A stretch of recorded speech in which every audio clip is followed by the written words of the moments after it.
Thessaloniciens, dans le livre des Thessaloniciens, Thessaloniciens chapitre 5. 1 Thessaloniciens chapitre 5, du verset 18. Du verset 18 jusqu'à 24. Écoute et tu seras sauvé. Amen. Amen. Amen. Thessaloniciens 5, verset 18. Rendez grâce en toutes choses, car c'est à votre égard la volonté de Dieu en Jésus-Christ. 19. N'éteignez pas l'esprit. 20. Ne méprisez pas les prophéties. Amen. Yes.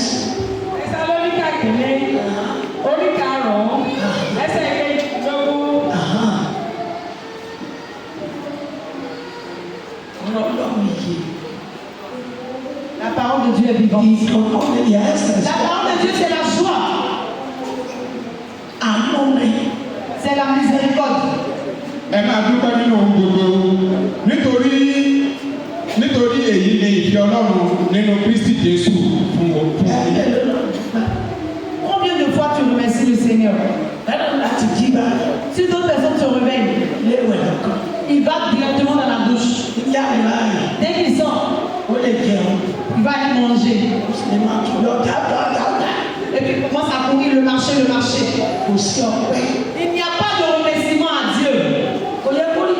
Ça ne doit pas être ainsi. Les jeunes, ça ne doit pas être ainsi. Les papas, ça ne doit pas être ainsi. Les mamans, ça ne doit pas être ainsi. Ça ne doit pas être ainsi. L'homme de Dieu même, ça ne doit pas être ainsi. C'est Dieu qu'on doit se réveiller en premier pour saluer. C'est lui qu'on doit se réveiller en premier pour se prosterner, pour se prosterner devant lui. C'est ce qui a mis les gens des ténèbres dans les problèmes. C'est ça qui les a mis dans les problèmes. Ceux qui n'ont pas accepté Jésus. On dit, comment on dit, l'idolâtre s'élève. Il va là-bas d'abord. Il va appeler Dieu. Il va appeler ceux qui ont appris à faire les idolâtres. Il va mettre de l'eau dans sa bouche, il va verser dessus. Mais ils n'ont pas Jésus, ils ont perdu. Ils n'ont pas accepté Jésus. C'est pareil que le féticheur. C'est pareil que le marabout. Ils peuvent se lever à 4 h du matin. Tu vois comment il y a beaucoup de grâce en Jésus. Hein? Yes. S'ils ont eu des rapports sexuels avec leurs femmes, il y a d'abord le lavement qu'ils doivent faire. Il y a des paroles qu'ils doivent prononcer. Mais parce que Jésus est mort pour nous, il nous a donné la grâce. Beaucoup utilisent mal cette grâce-là.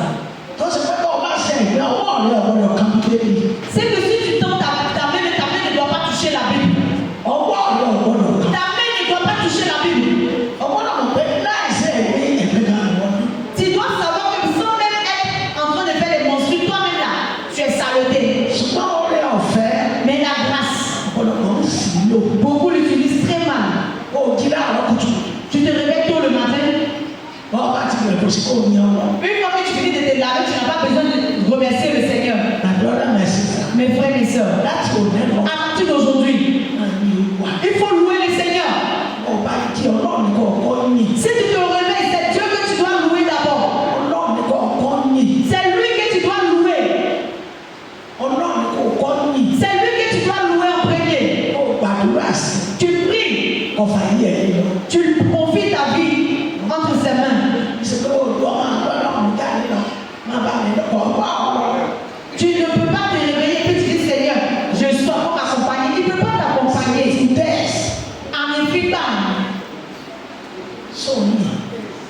le loup. Yes, yóò dára fún. Ẹsẹ̀ ìtọ́kàdínlógún. Ẹ má sì pa iná ẹ̀mí. Ṣé ẹ ti pa mí? Est-ce que vous n'avez pas éteint le feu de l'esprit? Ọba ti dé ṣọ́ọ̀ṣì. Quand tu arrives à l'église, Iná ẹ̀mí sọ̀kalẹ̀ díẹ̀. là, le feu du Saint-Esprit descend un peu en toi. Tọ́wọ́ ti bá ọ̀rọ̀ ọ̀gá. Quand tu finis d'écouter la parole de Dieu, Yóò dé ìta.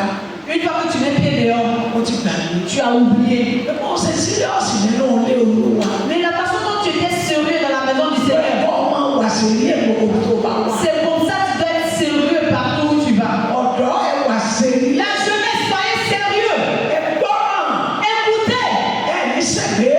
vous n'allez pas périr. Bẹ́ẹ̀ ni ọmọ tí bàbá ń bá tó wà nù. La Bible même nous dit l'enfant que le père est en train de gronder et puis il joue au Dieu. Yọ̀ ń bá mi lókìkí láti. Il est prêt à périr. Lórúkọ Jésù ẹ̀ nípa. Au nom de Jésus, vous n'allez pas périr. Ẹ bẹ̀rù ọ̀rọ̀ Ọlọ́run. Ayez la crainte de la parole de Dieu. Ẹ má fọlọ́run ṣeré. Ne jouez pas avec Dieu. Kí ló ń fa kú ọ̀dọ́? Qu'est-ce qui envoie la mort de la jeunesse? Ọ̀dọ́ kú bíbíbíbí. La jeunesse meurt comme amusement. Ẹ̀ṣẹ̀. C'est le péché. Wọ́n bá fà yẹ fún Jésù àjẹ́ òtò rẹ̀. Si tu as donné ta vie au Christ, le diable ne peut pas. La sorcellerie ne peut pas. Jésù. Si tu es en Jésus, Ìkàwé náà. le méchant ne peut pas te tuer. Tí ọ̀rọ̀ tó àkókò tí olúwa fún. Si ce n'est pas le moment que l'Éternel t'a donné, Sẹ́ni tó lè pa. personne ne pourra te tuer. Ṣùgbọ́n wà nínú ẹ̀ṣẹ̀. Mais tu es dans le péché. Kó lè ọ̀fẹ́. Et tu veux que la bénédiction soit Àìbẹ̀rù Ọlọ́run. sans avoir la crainte de Dieu. Ní igbó ni ó fi kí Ọlọ́run kan. D'autres là, c'est avec la drogue qu'ils vont dire bonjour à Dieu. Igbó Avec la drogue, tó dúró ti dolú ẹ̀ hàn náà. son œil est devenu autre chose. Sípírìtì wèrè. Son esprit est devenu esprit de folie. Lọ́mọ sọ̀rọ̀ lásìlásì. Il va parler bizarrement. Igbó ni wọ́n kọ́kọ́ fi kí Ọlọ́run. C'est avec la drogue d'abord qu'il va dire bonjour à Dieu. Sìgá. Et les cigarettes. Òbí ẹ̀ wá ṣètò ọba ẹ̀kọ́ òun bá àdúrà sọ̀rọ̀. Il y a d'autres, le temps où tu dois prier à Dieu, Bàbá ọmọ rẹ̀ gẹ̀rẹ̀ pẹ̀lú ọmọge. c'est en ce moment que tu vas commencer à t'amouracher avec des jeunes filles. Kọ́lé ayé yìí sí. Où est-ce que vous êtes en train de construire votre vie? Orí ìyá rẹ̀ lẹ́ẹ̀kọ́ sí ní àbúyá. Vous la construisez sur le sable ou sur un rocher. Gbogbo wa kọ́kọ́ síríọ̀sì. Nous tous devons être sérieux Fún àwọn Ọlọ́run. pour la parole de Dieu. Àwọn bẹ̀rù rẹ̀. Nous devons la crainte. Ẹ̀tọ́ lè pàjọ́ ọ̀sẹ̀ tí ó bìlẹ̀. Lui qui peut tuer et que personne ne peut le demander. Wà á kọ́ lọ́la. Si ça le plaît, il tue le méchant. Kí ni ó sì? Qu'est-ce qu'il va faire? Mo ní wájú òun ni. C'est lui devant, c'est lui derrière. Ṣùgbọ́n bá ti bẹ̀rù rẹ̀. Mais si vous avez sa crainte, Àbúrò sì máa parí. sa protection sera toujours sur vous. Ẹsẹ̀ ogún. Ẹ má ṣe kẹ́gàn ìsọtẹ́lẹ̀. Àwọn bá sọ̀sọ̀ tẹ́lẹ̀. Lorsqu'on fait les prophéties, Èyí ẹ̀ gbọ́ mọ̀ ní. toi, tu commences à prendre ça comme une moquerie. Tọ́ba ti dé ta ọtí gbà. Une fois dehors, tu as oublié Àsọtẹ́lẹ̀. la prophétie. Lórí àti ọlọ́run máa sọ pé rìn báyìí. Si l'homme de Dieu te dit, marche comme ça, Tinú ẹ̀ ló sì. toi tu fais à ta façon. Àwọn pẹ̀lú ẹ̀ ní. Tu vas trouver ton colis à la frontière. Wọ́n bá ní lóde. Ton colis t'attend à la frontière. Wọ́n bá ní lóde. Ton colis t'attend à la frontière. Wọ́n bá ní lóde. Ton colis t'attend à la frontière. Wọ́n bá ní lóde. Ton colis t'attend à la frontière. Bẹ̀rù Ọlọ́run. Ayons la crainte de Dieu. Bẹ̀rù àsọtẹ́lẹ̀. Ayons la crainte de la prophétie. Bẹ̀rù pé Olúwa wí. Ayons la crainte de l'Éternel dit. Ọgbọ́dọ̀ bẹ̀rù Ọlọ́run. Nous devons avoir la crainte de Dieu. Bẹ̀rù Ọlọ́run. Ayons la crainte de Dieu. Bẹ̀rù Ọlọ́run. Ayons la crainte de Dieu. Mo sọ fún ìrìnàṣẹ́ kan rẹ̀. Maman a dit à un jeune homme. Mo ní ọmọge kan níwájú mi. Maman dit, j'avais une jeune fille devant toi. Mo ní ọmọge yẹn sì ti ní ojú. Et maman dit, cette fille est déjà enceinte. Mo lọ́dún wá sọ fún mi pé kí n sọ fún ọ pé obìnrin ni ó bì. Et maman dit, l'Éternel de te dit, c'est une fille et cette fille va mettre au monde. Olúwa ní kí ló dé tó o béèrè tó o fi ṣe. Et maman lui dit, l'Éternel demande, mais pourquoi tu n'as pas demandé avis du Seigneur avant de faire? Níwájú Ọlọ́run àlàyé ẹni ọmọkùnrin yẹn fi bẹ́ẹ̀ bí ṣé kò fi ilẹ̀. Mais devant le Dieu vivant, maman dit, ce jeune homme a demandé, lui, il doit la, est-ce que lui peut la laisser? Mo ní tọ́lú ayé fún mi náà ti kú. Maman dit, c'est ce que Dieu m'a dit que je suis en train de te dire. Ìtí ọmọ mi Ce qu'il n'a pas dit, je ne vais pas te le dire. ọwọ́ òṣèlú kò Mais pourquoi toi, tu n'as pas pensé avant de le faire? Et c'est cette fille qui a tué le jeune homme. C'est cette fille qui a tué le jeune homme. Maman dit, elle dit à ses propres enfants, si Dieu a dit une prophétie, elle dit, ne connaît pas grand pasteur, ne connaît pas grand prophétesse. Parce qu'elle est juste un enfant. Elle dit qu'elle n'est rien. Mais c'est dit l'Éternel dit. Faisons très attention. Si tu veux. Après ce que Dieu a dit, elle ne va pas entrer en jeûne. Parce que l'Éternel ne lui a pas dit entre en jeûne. Il ne lui a pas dit il faut jeûner. Voilà un problème. Pour que ça puisse être pour ce qu'il a dit là. Dis à telle personne de faire attention. C'est ça elle va dire. Si ça te plaît, il faut changer ton chemin. Ayons la crainte de la prophétie. Parce que la prophétie, l'homme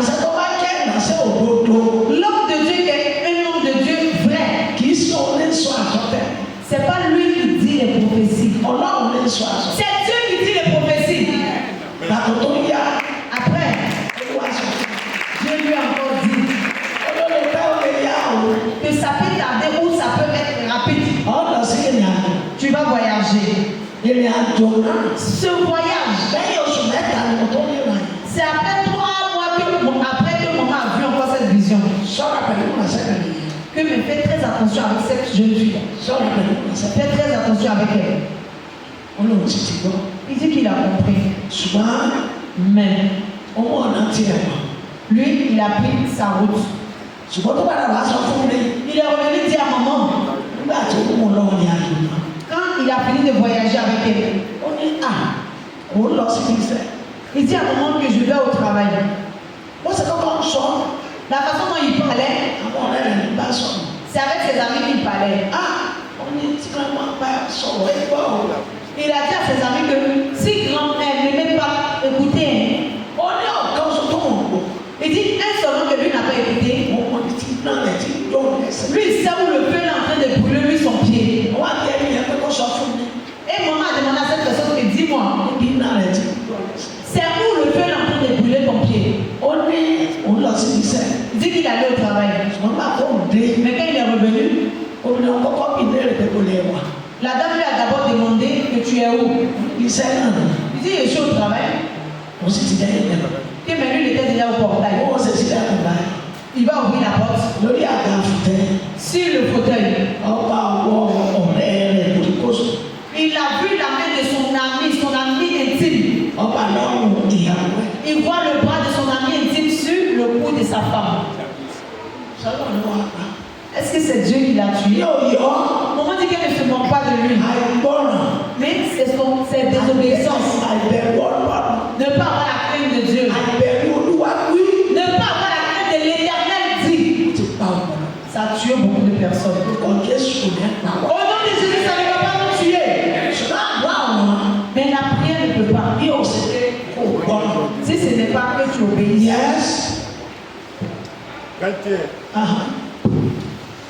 Mais examinez toutes choses, retenez ce qui est bon. 22. Abstenez-vous de toute espèce de mal. 23. Que le Dieu des Pères vous sanctifie lui-même tout entier, et que tout votre être, l'esprit, l'âme et le corps soient conservés irrépréhensibles lors de l'avènement de notre Seigneur Jésus-Christ. 24, on s'arrête. Celui qui vous a appelé est fidèle, et c'est lui qui le fera.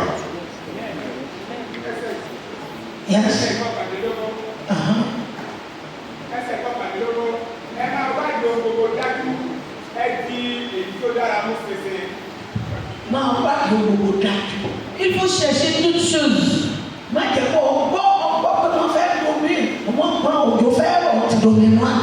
Tu apprends qu'il veut pleuvoir et tu as renversé la réserve que tu avais. Reste tranquille pour écouter d'abord la parole. Si tu es resté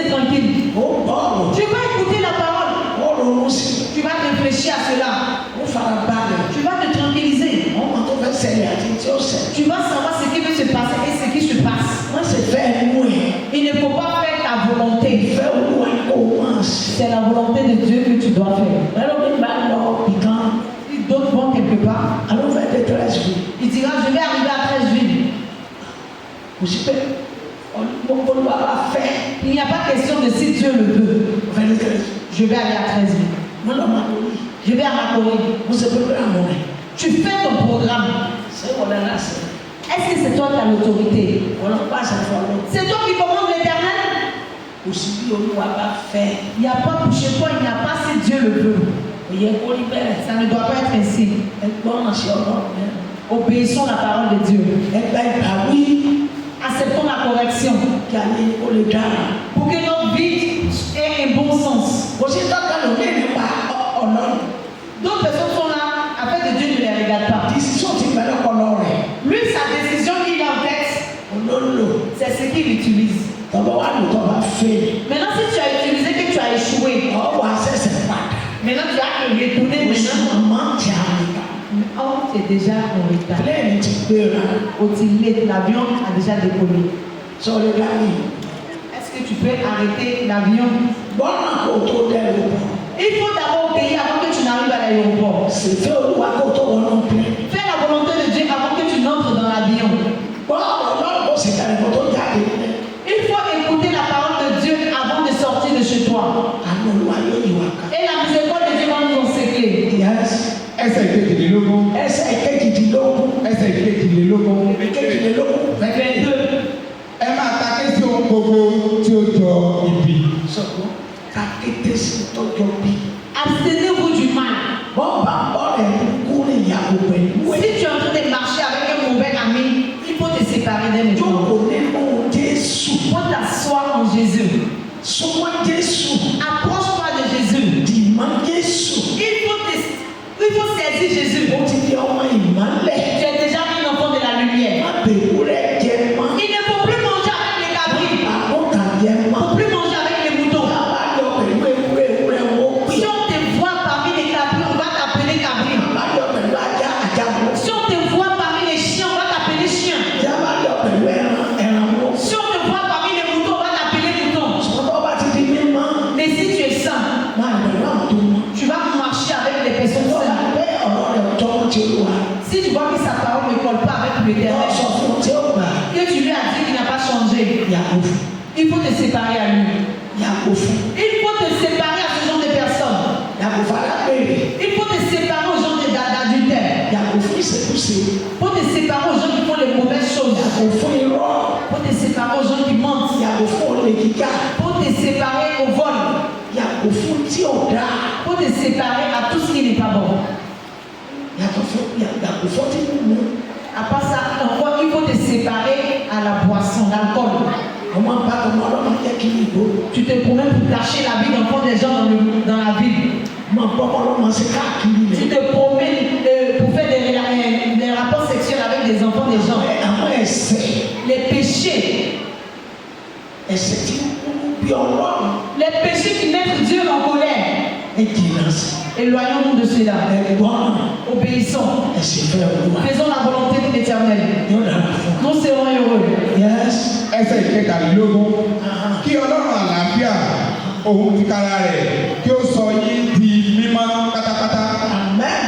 kí á sì pa Ọlọ́run àlàáfíà kò sọ wá di ní. Le Dieu de la paix qui nous sanctifie. Sọ pé kó tọ́lá ọ̀hún sọ. Est-ce que tu as tenu, tu vas rester tranquille pour que Dieu puisse te rendre saint? Ọlọ́pọ̀ sẹ́yìn gbọ́dọ̀ kọ̀ọ̀nù tún náà bọ̀. Beaucoup ont fait le baptême mais ne connaissent pas la signification du baptême. Bóyá. Il est ici, il est là-bas, il est ici, il est là-bas. Bàrà wọn tí mo ti ọ̀rẹ́ rẹ̀. Si tu vois les alcooliques, ce sont tes amis. Tí mo ti já ọ̀rẹ́ rẹ̀. Tu vois les personnes qui coupent les sachets pour avaler là, c'est tes amis. Àwọn tí jáde láti lọ sọ́run àkáàdì ọ̀rẹ́ rẹ̀. Ceux qui sont en train de se comporter mal pour aller à l'enfer, ce sont tes amis. Tọ́ bá ti ń ṣe ti ẹlẹ́sẹ̀ ní ṣe. Si tu es en train de faire ce que le pécheur fait, Ibi tí wọ́n lọ lọ́nà. où il va, c'est là-bas que tu iras. Ni wọ́n náà ń lọ C'est là-bas que tu iras, inú náà. dans le feu. Torí kò sí àná. Parce qu'il n'y a pas de différence entre vous deux. Ọlọ́run mọ Jésù. Toi, tu dis que tu connais Jésus. Àwòrán Jésù lára. Et puis on ne voit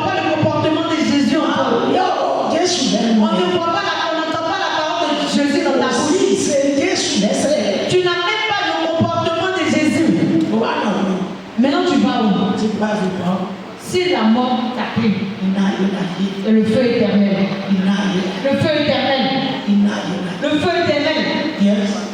kí a sì pa ẹ̀mí àti ọkàn àti ara yín mọ́ pátápátá ní àìlábùkù.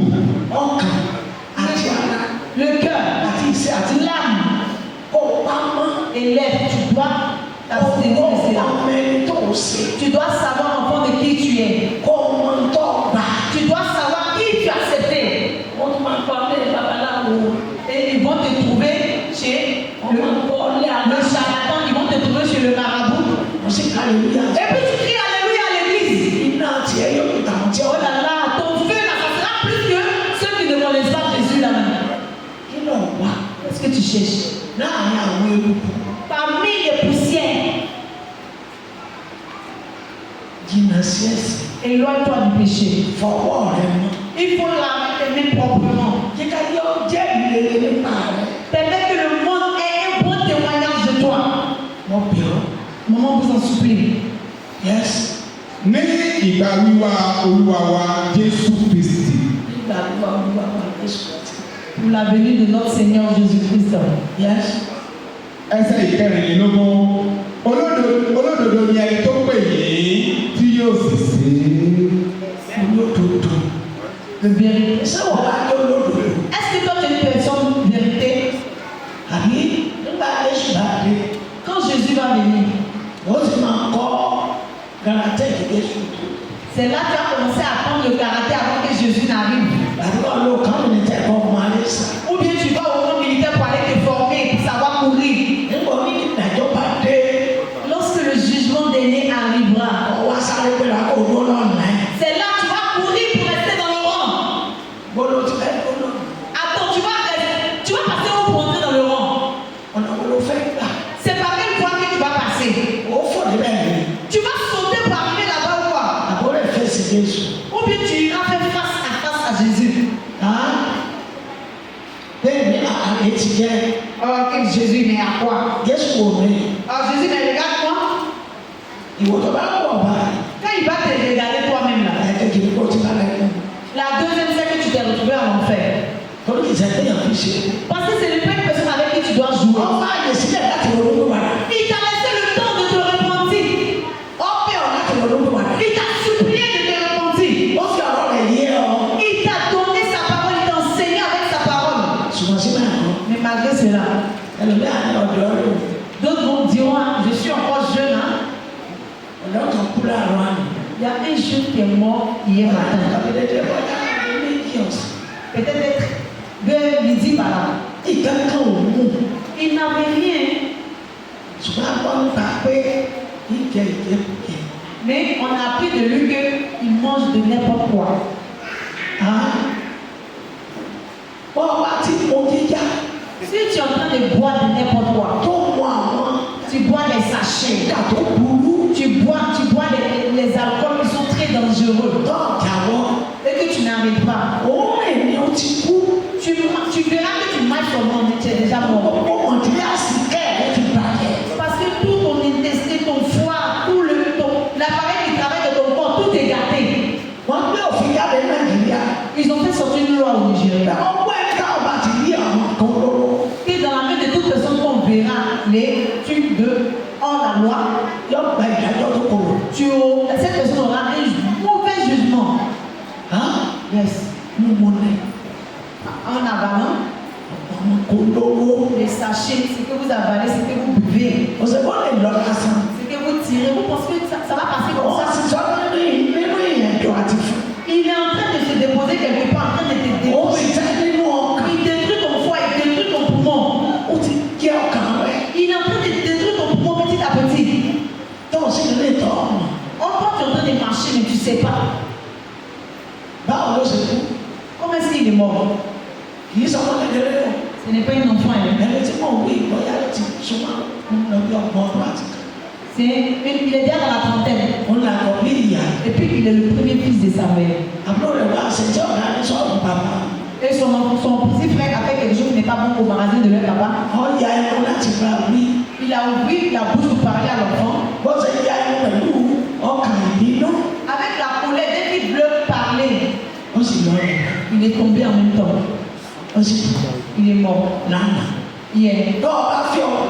Si tu veux, il faut accepter. Si tu veux, il ne faut pas accepter. Les mauvaises choses que vous avalez, que Dieu n'aime pas. Tu vas voir que quand tu vas prendre là, c'est là que tu vas voir que tu as force. On est en train de détruire ton appareil digestif petit à petit. Comment ça fait mal à sa mère et son père? Ils n'ont pas pu l'envoyer à l'hôpital. Il n'est pas arrivé à l'hôpital depuis. Il était déjà gâté. Nous ne nous moquons pas de lui. Les mauvaises choses que vous avalez. Bon, qui peut m'attraper? Je fais ce que je veux. Tu sais où tu achètes, tu sais ce que tu prends. C'est le premier fils de son père et sa mère. Il est parti comme ça hier. Même quand un être va mourir, il doit avoir un bon témoignage. On doit avoir un bon témoignage de toi. Un bon témoignage de toi. La mort ne donne pas l'heure. Il faut te revoir. Ce matin, il faut se revoir. Aujourd'hui, il faut se revoir. Dans ta vie, il faut te revoir. Il faut te séparer. Mets-toi à l'état, sache que tu es enfant de Dieu. Et tu seras heureux. Tu vas utiliser ta gloire. Tu auras la miséricorde de Dieu. Nous voyons la vie comme ça. Il y a beaucoup de secrets. Il y a beaucoup de mauvais secrets en vie. Ta mort. Ayez la crainte de Dieu. Faites la volonté de Dieu. Obéissez à la parole de Dieu. Vous sachez que vous êtes devenu un chrétien. Ne gâchez pas votre vie. Ne buvez pas avec le monde. Ne mangez pas avec le monde. Votre comportement. Enlevez ça dans le comportement du monde. Sachez que vous êtes les enfants du royaume des cieux. Obéis. Fais sa volonté. Nous serons heureux. Et asseyons-nous tranquillement en joie. Nous n'aurons pas. Dieu est vraiment très bon envers nous. Nous continuons. Philippiens 4, versets 5 à 7. 5. Que votre douceur soit connue de tous les hommes. Le Seigneur est proche. 6. Ne vous inquiétez de rien, mais en toutes choses, tel qu'on ait vos besoins à Dieu par des prières et des supplications avec des actions de grâce. 7. Et la paix de Dieu, qui surpasse toute intelligence, gardera vos cœurs et vos pensées en Jésus-Christ.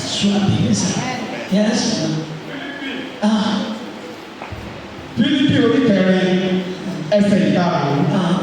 Ẹ jẹ́ kí ìpamọ́ra yín di mímọ̀ fún gbogbo ènìyàn. Olúwa bẹ ní tòsí.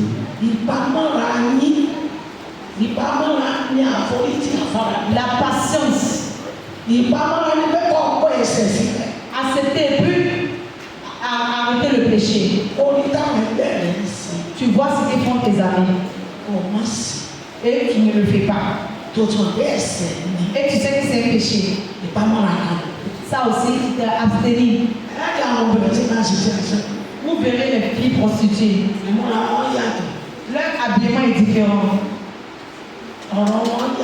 Leur façon de parler est différente. Elles seront différentes parmi 20 personnes. Même les façons de marcher est différente. C'est pareil pour un homme adultérant. Si tu as vu un homme adultérant, son habillement même est différent. Sa façon de parler est différente. Sa façon de faire même est différente. S'il est au milieu des gens, tu sauras que lui là, il n'est pas normal. En s'asseyant, il va se lever. Il va, 1, 2, 3, il va défiler. Il va arranger chapeau. Il va arranger habit. Son épaule est carrée en haut. Son épaule est montée et en bas. Il va partir, il va faire des allers et retours.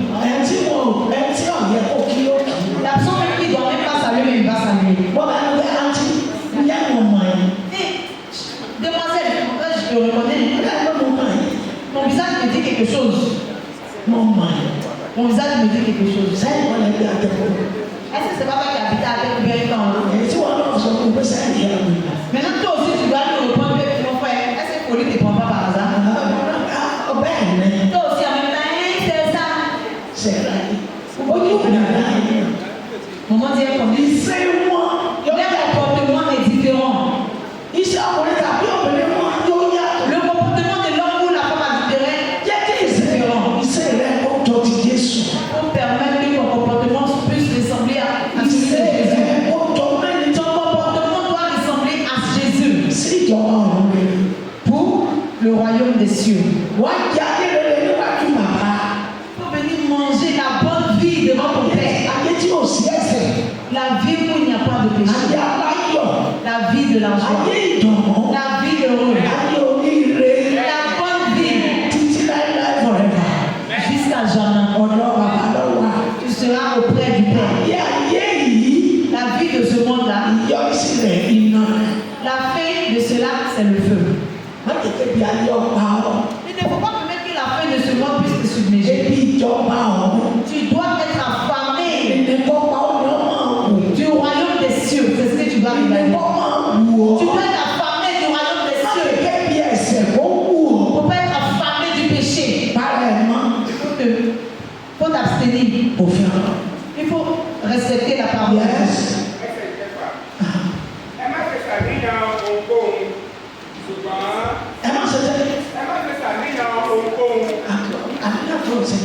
Attends, tu t'inquiètes de quoi? D'autres sont là et puis ils se tapent la poitrine. S'il est en train de parler à ses amis, c'est moi, hein? Je te dis que après cette affaire de cette année, oh, voilà ce que je veux faire. Est-ce que tu sais si tu as terminé le deuxième mois? Il faut vivre dans la vie de crainte de l'Éternel. Mettons Dieu devant. Et puis ayons sa crainte.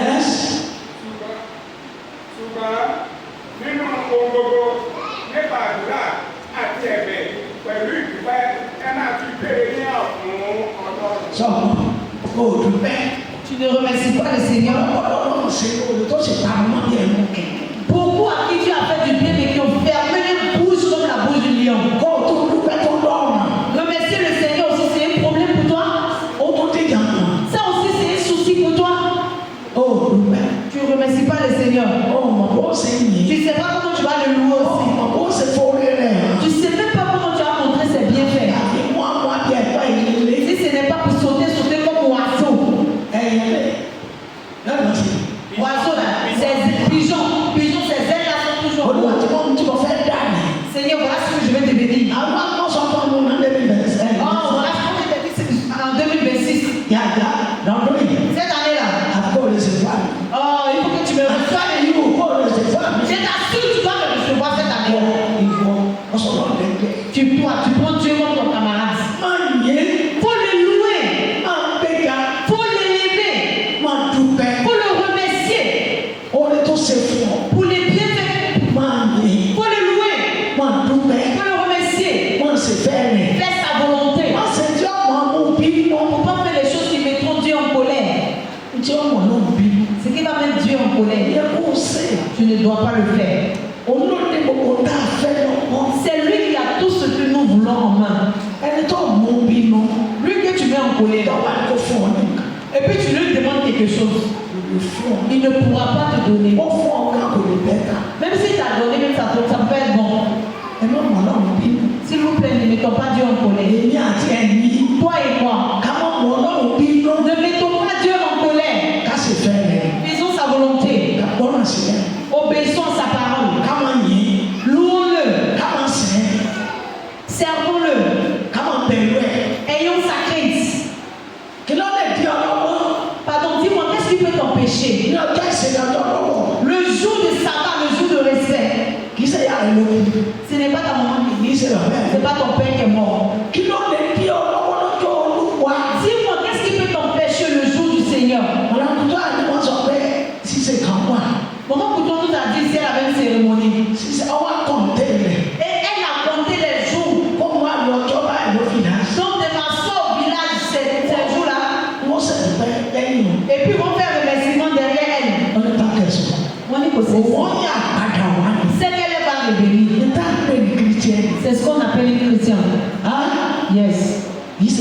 kírísítẹ́nì ẹlẹ́ta. Ce n'est pas chrétien dans le mensonge. Ó tán rẹ̀. Tu te blagues. Ó ní ẹ̀kọ́ sẹ́ bá ayé lọ. Il dit ne poursuivez pas le monde. Wọ́n bá ayé lọ lọ́rùn fi gbà wọ́n bẹ́ẹ̀. Si tu as poursuivi le monde que Dieu t'a trouvé dedans. Wọ́n aṣọ ọmọ ṣiṣẹ́ lára ayé. S'il vous plaît, permettons que la prédication pour ne pas que Dieu puisse vous juger à travers les sujets de la prédication. Parce que l'homme de Dieu est en train de faire le travail de prédication. Maintenant, un enfant désobéissant, il met Dieu en colère. Le jour du Seigneur, c'est avec le respect. Si les femmes parlent à nos maris, Marie, parlez à vos femmes. Que le monde te refuse, c'est plus mieux que Dieu va te refuser. Si Dieu t'a refusé, il n'y a pas de solution. Mais si l'être humain t'a refusé, la Bible te dit que béni à toi.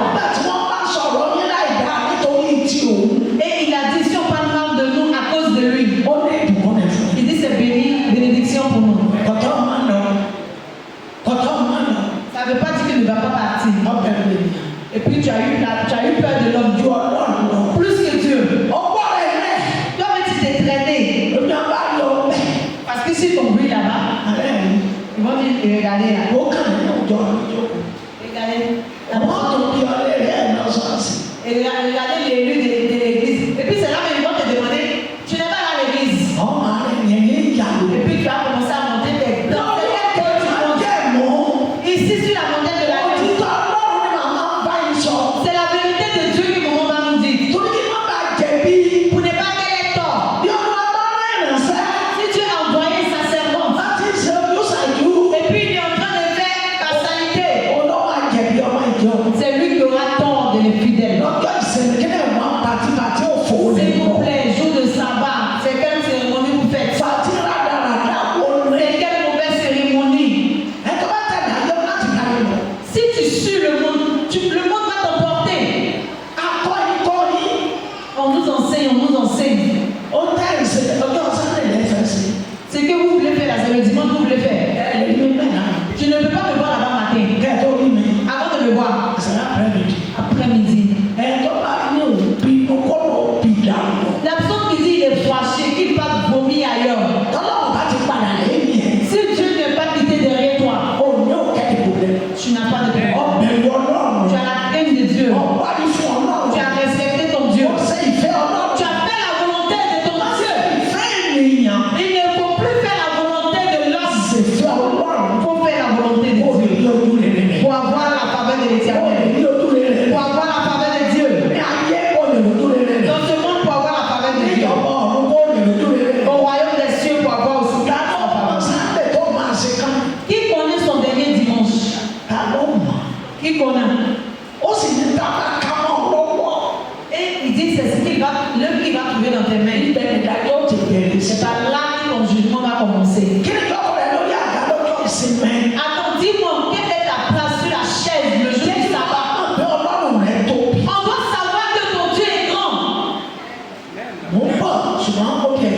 J'arrive, mais ça sera après-midi. Je vais d'abord louer mon Seigneur. Parler. La personne à qui tu as parlé qui n'a pas compris, il ne faut pas faire parler avec cette personne. Ton témoignage t'attend aussi. C'est déjà écrit pour toi dans le livre de vie. Que tu as parlé, mais c'est la personne qui n'a pas écouté. Maintenant, toi, le mari aussi, tu as dit à ta femme, le jour du sabbat, je ne vais pas. Si tu dis et puis tu ne vas pas, que forcément dans la cérémonie, il va arriver là-bas. Et elle va arriver là-bas. Toi, le mari, il ne faut pas te parler avec elle. Toi, tu as déjà fait la partie. Tu t'es déjà enlevé dans le péché. Tu es devenu enfant de Christ. Et c'est écrit dans le livre pour toi. Ce n'est pas la faute de son mari. Hein? Voilà le témoignage. Son mari lui a parlé. C'est elle qui n'a pas parlé.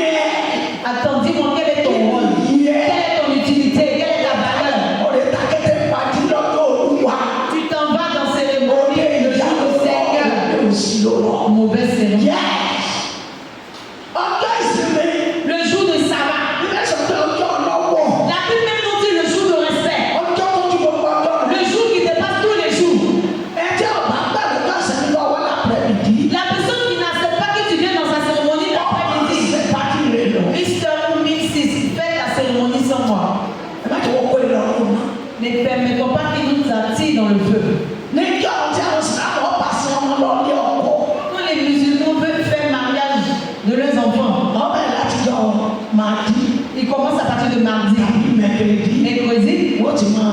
Il commence les préparatifs. Ọjọ́ àlàmísì. Le jeudi maintenant, Omi ọjọ́ tọ́mọ. c'est ce jour-là que leurs enfants vont se marier.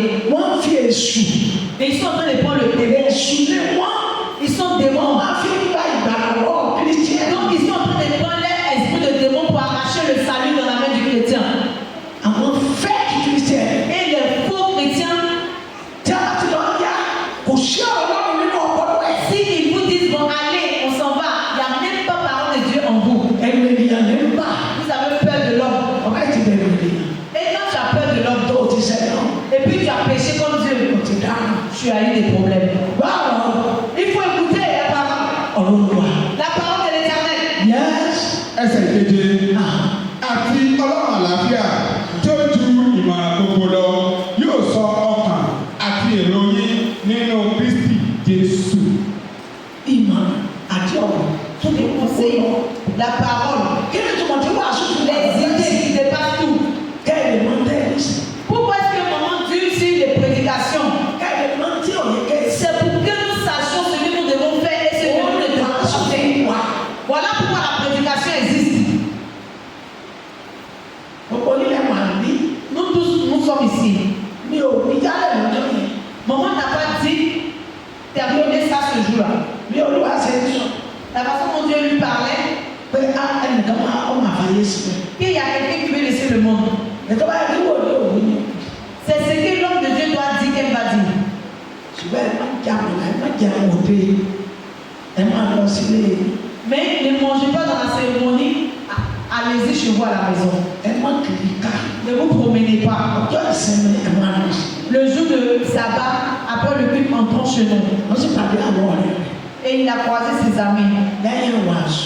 Après la prédication. Àdọ́gbọ́rọ̀ yẹn lọ́jọ́. Qui est-ce qui a appris la parole dans ce jour-là? Yóò dára fún yín. Amen. Ẹ ti yá àgbà ẹ̀yà akọrin kọ́. Ta ló gbọ́rọ̀ yìí? Lọ́mọ ta fún. Ọ̀ wà lọ́dọ̀ náà. Ọba ṣe agbábí. Ọgbà mi ọgbà mi. Ọgbà ṣe àná. Maman prie. Ló wà lójú òde.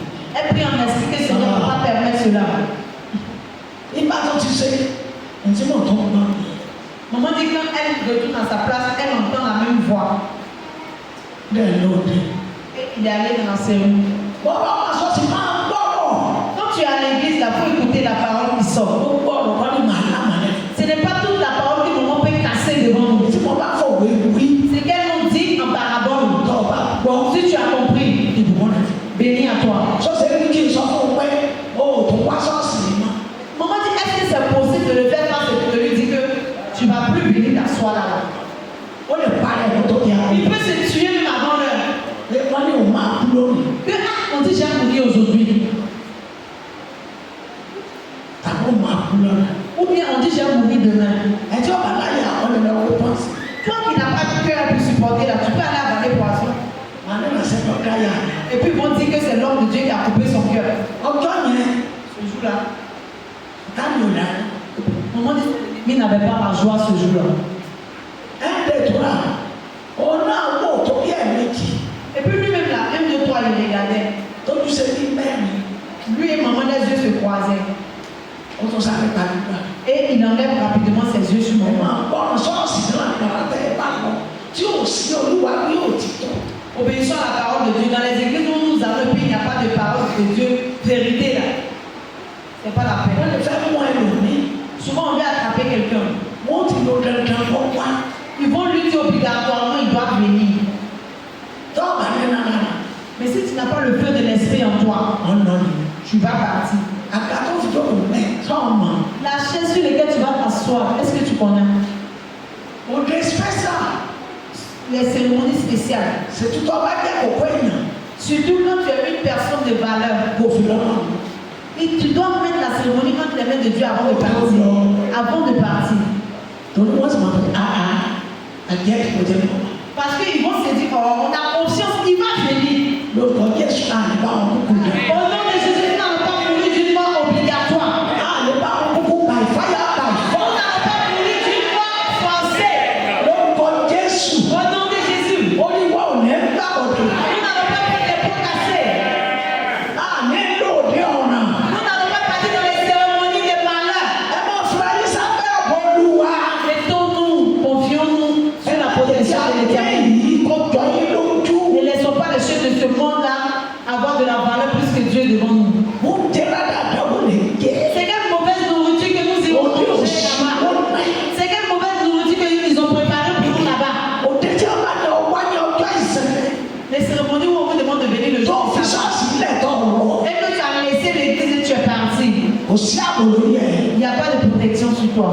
Yes. Ah, je le coupe pas Kabouli.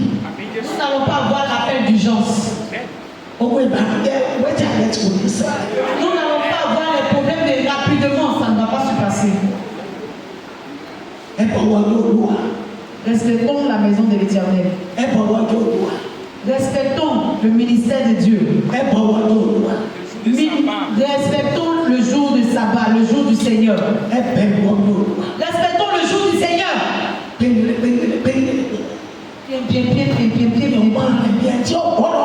Tu es là, tu marches comme quelqu'un qui n'a jamais entendu les passions. C'est comme si tu n'as jamais entendu la parole de Dieu. Maman prie pour nous les femmes. Nous n'allons pas gâcher la vie de nos enfants. Nous n'allons pas perdre nos enfants. Nous n'allons pas voir la colère de Dieu. Les péchés que nous les parents allons commettre, qui va nous déranger, qui va mettre aussi nos enfants dans des problèmes. Au nom de Jésus. Nous n'allons pas le faire. S'il vous plaît, respectons notre Dieu. Ce qui va t'enlever dans la maison de Dieu le jour des sabbats. Au nom de Jésus, ça ne va pas m'arriver. Ceux qui sont déjà partis, que Dieu nous pardonne. Que Dieu nous pardonne. Que Dieu nous pardonne. Permettons que la parole de Dieu fasse peur. Même si le roi du pays même te dit qu'il a besoin de toi le jour du Seigneur, dis-lui avec respect. Par la grâce de Dieu, si Dieu le veut, je vais venir. Mais ça sera après mon but. Dans toutes tes voies, la parole de l'Éternel va t'encercler. Après le but, si Dieu le veut, je viens. Tu verras comment est-ce qu'ils vont te donner de la valeur. Nous serons heureux à essayer tranquillement en joie. La parole de Dieu, c'est très très important. Comment dit ce qu'elle voit dans la Bible? Elle ne joue pas avec. Personne ne peut la mettre dans des problèmes. Le jour du Seigneur, le jour de respect. Le jour que l'être humain ne doit pas jouer avec. L'ange de l'Éternel est ici. Il nous reconnaissent. Il nous compte. Toi qui es venu, c'est écrit pour toi. Toi qui n'es pas venu, on sait déjà que telle personne n'est pas venue. Donc tu es allé où? Qu'est-ce que tu cherches? Qu'est-ce qui est plus grand pour toi que Dieu? Si l'être humain t'a abandonné, Dieu ne t'a pas abandonné. Nous serons heureux. Nous continuons encore dans la parole de Dieu. Dans le livre de Colossiens. Colossiens jusqu'à 7. Colossiens. Chapitre 2. Verset 6. Verset 6 à 7. Colossiens 2, de versets 6 à 7. 6. Ainsi donc, comme vous avez reçu le Seigneur Jésus-Christ, marchez en lui. 7. Étant enraciné, fondé en lui et affermi par la foi, d'après les instructions qui vous ont été données et abondées en action de grâce. Kólósè orí kejì ẹsẹ̀ ìkẹfà. Nítorí náà bí ẹ̀yin ti gba Kristi Jésù Olúwa bẹ́ẹ̀ ni kí ẹ máa rìn nínú rẹ̀. La façon dont vous avez accepté Jésus. Vous avez accepté le Seigneur Jésus-Christ comme votre Seigneur. C'est ainsi que nous devons marcher. Nous devons nous comporter pour un chrétien. Le jour de respect, tu allais t'asseoir dans une cérémonie.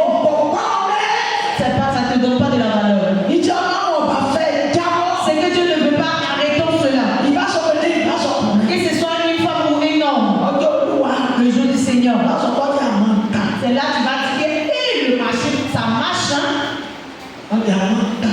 Tu as dit ça marche les jours de sabbat. Ọkọ rẹ̀ máa ní wá ṣọ́ọ̀ṣì.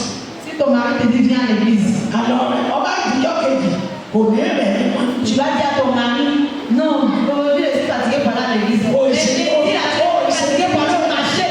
Ó yẹ sí Kristi. Tu n'es pas chrétien. Iṣẹ́ ìrànlọ́wọ́ dáná. Tu es un mauvais chrétien. Aláìmoore ni Tu ọ́. n'es pas reconnaissant. Iṣẹ́ ìtọ́sí pé fake. Tu es un faux chrétien. Ọjọ́ Sunday Le dimanche, quality form. quand tu as mal à la tête, Ọmọ ọdún ici ton corps te fait mal. ẹ̀yẹ́ òtítọ́ Monday. Attendez voir lundi. Òní àkọ́kọ́ lọ. Elle est la première arrivée au marché, elle a déjà étalé sa marchandise. Lórúkọ Jésù. Au nom de Jésus, Iná kò ní ìdílé lẹ́yìn aṣojú jẹun. le feu ne finit pas derrière la personne qui est en train de briser l'igname. Tọ́ọ̀bà sí ayé. Si tu n'es plus dans ce monde, Sọ lè náyà. est-ce que tu pourras aller vendre? Sọ bàrà lè bá ọ. Est-ce que le client peut venir te trouver? Tọ́ọ̀bà ti kú sọ bàrà lè bá ọ. Si tu es déjà mort, est-ce que le client peut venir te trouver? Nǹkan kan ṣẹlẹ̀ sí kírísítẹ́nì kan. Il y a quelque chose qui s'est produit sur un chrétien. Bàbá yẹn fẹ́ràn Ọlọ́run. Ce papa-là, il aime Dieu. Gbajúmọ̀ èèyàn ńlá. C'est un Richard, une personne de valeur. Kí lè gbé ayé yìí? Nous prenons le monde là pourquoi? Aláìgbọràn aláfẹ́fẹ́ yẹyẹ. Désobéissant, bien Tọ́fẹ́ ayé ju Ọlọ́run. Toi qui aimes le monde plus que Dieu. Wọ́n lọ lọ sọ́fíìsì láàbọ̀. On dit il allait au bureau le matin Ó sì dé sàn. et il est descendu. Tọ́ba ní mọ́tò rẹ̀ lásán. Si tu vois sa voiture seulement, Ẹ̀rù Ọlọ́run bá. tu auras peur. Kọ̀ wá má wọ ọ́fíìsì. Maintenant, sans même entrer dans son Kọ́ bureau, mọ́ wọ yà wọ́n ti ń sìn. sans même voir ceux qui travaillent avec lui, Ṣùgbọ́n mais wọ́n pè lọ sí ils l'ont appelé lọ́rùn sẹ́dá rẹ̀. Après midi, dans l'après-midi. les peu souffrit. On y fait, on ne sait pas quand. Dans grand hôpital, c'est pas n'importe hôpital. On va appeler l'hospital là. C'est un hospital ici. On va s'occuper. On va de l'hôpital. Arrivé là-bas, on lui a dit, ils l'ont transporté ailleurs encore. Bien sûr, on va Quand ils l'ont emmené là-bas, eh, on peut tension, quoi. on dit ne dis pas pension, c'est pas pension. Le lycée est parti. Le temps ils vont arriver là-bas, on est les autres. Le docteur Père, qui est responsable? Le docteur, oui, on tient un nom. Les médecins même savent que c'est pas petit l'homme. On va prendre qui? Ils ont pris 2 personnes. Aucun qui n'a pas d'écrit. Elle est sur Balaya, Émotion. avec Ben Loro. Le médecin est dissatisfait. Il est déjà parti, donc Ça y est, on va. vous taisez ce secret. Aïe, on va. C'est ce monde-là que toi tu as saisi. Lorsqu'on doit aller, C'est ça tu as laissé le jour de Dieu. il va s'aider maman. Non. Avec ce soir, nous les mamans aussi. Nous les mamans qui voyons pas cérémonie loupée. Après, il dit, on va courir sur lui. Si vous voulez après-midi, vous pouvez aller dormir là-bas. Mais le matin, le jour du Seigneur, le Dieu qui a permis que tu puisses voir le début de ce mois, actuellement dans son bureau est vraiment amer. Toutes sa sécurité, ils sont en deuil. La société est fermée actuellement. Est-ce que ça le plaît? Ça ne le plaît pas? Si tu as vu son sapement le jour-là, maintenant tu peux le regarder pour dire lui la demi, il va mourir. Maman dit qu'elle fait la prédication, là. Ça la touche tellement que maintenant, si toi maintenant tu te sens concerné là, bon d'accord, c'est de toi qu'elle parle. Pour ne pas que tu périsses, pour ne pas que le feu finisse derrière la personne qui est en train de briser les liens, pour ne pas aller dans une mauvaise cérémonie. Le jour Dieu est prêt à t'appeler, pour ne pas que tu échoues ces jours-là. Ce monde-là ne vaut rien. Pour de l'argent, il a l'argent. Des constructions, les maisons même ça, on ne peut même pas regarder. Des vraies maisons. La maison est vide maintenant. Sa maison est tombée. La maison de témoignage est tombée dans sa famille. C'est comme ça, la maison de témoignage aussi va tomber pour nous un jour. D'autres vont demander, donc c'est une chrétienne. Et puis il vient dans qui dans dimanche. Donc dimanche, plus va pas à l'église pas. Les jeunes, les papas, les mamans. Nous tous, nous sommes concernés. Reconnaissons Dieu. Yes. Ẹsẹ̀ ìkéde kí a fi gbogbo yín múlẹ̀. Soyons fermes. Si tu dois demeurer, tu demeures. Si tu dois être chaud, tu es chaud. Si tu veux être froid, il faut être froid. Le jour de sabbat, pourquoi ne pas demeurer? La personne qui n'a pas peur du jour de sabbat et puis vient à l'église seulement, c'est venir montrer ton corps seulement. Ce n'est pas un chrétien. Il dit la racine. Ẹsẹ̀ ìkéde kí a fi gbogbo yín múlẹ̀. Est-ce que tu as tenu pour que ta racine soit fruit? Voilà là. Maintenant, il n'y a pas la terre qui peut tenir la racine. Si le vent du monde a soufflé, tu les as suivis. La Bible même nous dit que toutes les choses du monde partiront avec le monde. Les choses du monde iront avec le monde. Maman nous en supplie. Soyons sérieux. Souvenons-nous que la mort existe. Mais si tu as donné ta vie à Jésus, c'est dans la joie que tu vas tomber. Dans la réussite. Dans le remerciement. Tu seras toujours en joie. Ce monsieur-là, dans l'église où il est, c'est vraiment un grand diable. Un grand diable. C'est un grand diable dans son église.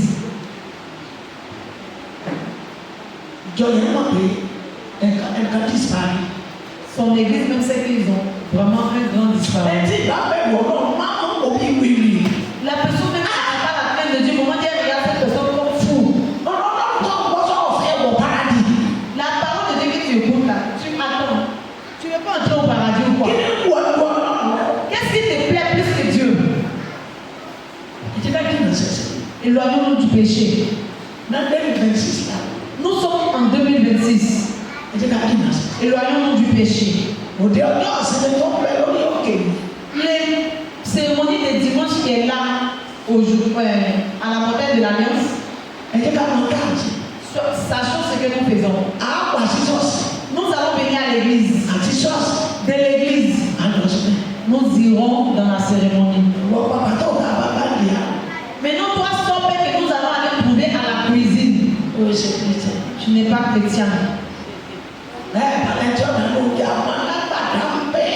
Si vous n'avez pas quelqu'un pour faire la cuisine, prenez service traiteur. Ils ne sont pas chrétiens. Ils sont là pour ça. Mais toi, chrétien, viens servir Dieu. Viens te prosterner devant ton Dieu. Viens le respecter. Il ne faut pas devenir quelqu'un qui a gagné une maison de Kabato et puis il s'en va déposer sa bouche là-bas. Ayons la crainte de Dieu. Pardonnez. Maman nous en supplie. Parce que la personne qui a échoué, il a échoué totalement. Là, il faut au sida, non. Dans l'église où le monsieur là, il était, pardon. Vraiment, on nous ont parlé bien de lui. La semaine passée, il était à la place de Diane. Aujourd'hui, dimanche, Père à son âme. Sa place chez les diables est vide. Ça fait mal. Au chenil là. Aujourd'hui, dimanche comme ça, il est à la mort. Dimanche passé, il était à la mort.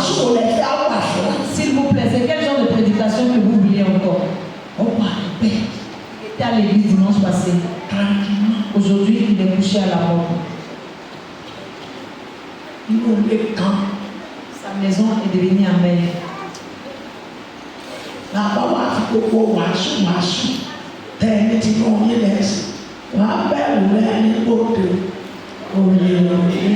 Maintenant, si on a pris toute la prédication,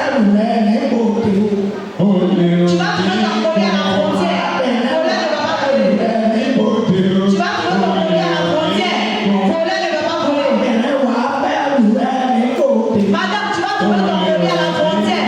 Voler ne va pas voler. Voler ne va pas voler pour lui d'échapper à la frontière. Nous serons heureux. Ayons la crainte. Ayons peur de la mort. Actuellement, le Richard, il est couché à la mort. Le milliardaire, il est couché à la mort. Nous ne nous moquons pas de lui. Je suis pas content de ça. Maman, il faut maman aussi pour eux. Mais elle prend pour nous faire la prédication.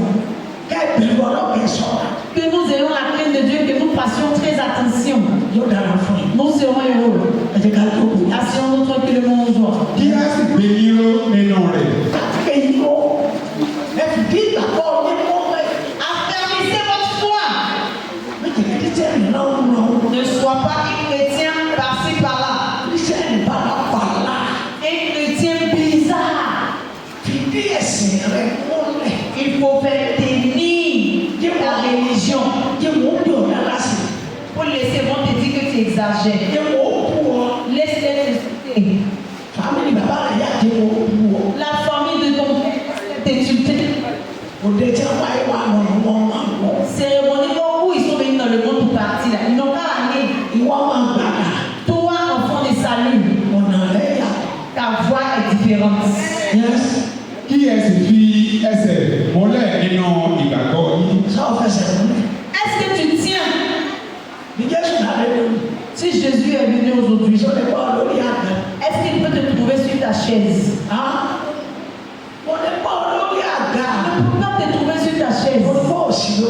Parce que tu n'es pas sur la chaise. Lorsqu'il est en train de compter les fidèles qui sont là aujourd'hui, ils vont écrire 0 à ta place. Que tu n'es pas venu. Ou bien, quelqu'un qui n'est pas venu, est-ce qu'on peut lui marquer qu'il est venu? Maman, elle est en train de dire pour toi maintenant. Elle n'a pas demandé l'argent dans ta main, elle n'a pas demandé l'habit dans ta main. Mais ça ne sera pas une joie pour elle que tu n'entres pas dans le royaume des cieux. Elle, ça ne peut pas être une joie pour elle. La maison de la gloire que nous poursuivons, Dieu va nous emmener là-bas. La personne avec qui elle avait rendez-vous le mardi, qui est décédé, le génétique qui est décédé le mardi. Ça ne doit pas être tournant pour toi.